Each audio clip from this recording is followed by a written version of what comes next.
Ndugu wanahabari, tumeitana tuzungumze mustakabali wa serikali na taifa letu.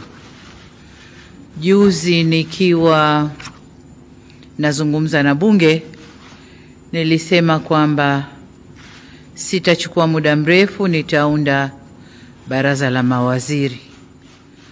Sasa ujio wangu hapa ni kuwataja wale watakao tusaidia kwenye kazi hizo za mawaziri na manaibu mawaziri.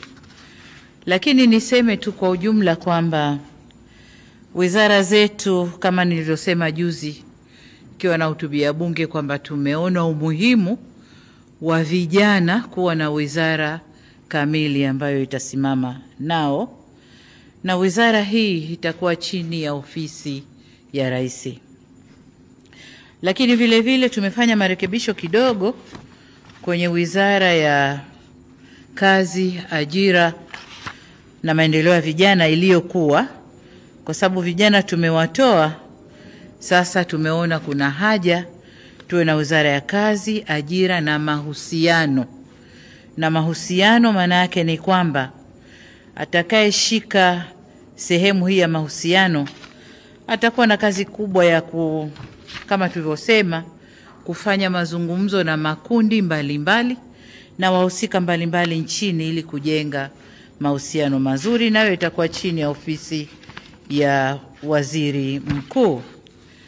Sasa orodha kamili ya mawaziri katika wizara hizo 27 itakuwa kama ifuatavyo: Ofisi ya Rais, Management ya utumishi wa umma na utawala bora.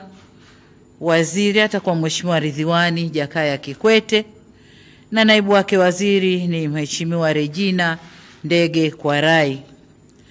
Ofisi ya Rais, Mipango na Uwekezaji, atakuwa Mheshimiwa Profesa Kitila Alexander Mkumbo na naibu waziri wake ni Mheshimiwa Pius Steven Chaya.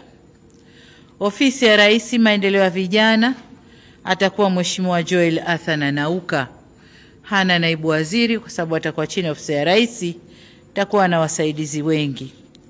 Ofisi ya Makamo wa Rais, Muungano na Mazingira, atakuwa Mheshimiwa Mhandisi Hamad Yusuf Masauni akisaidiwa na Mheshimiwa Naibu Waziri Dr. Festo John Dugange.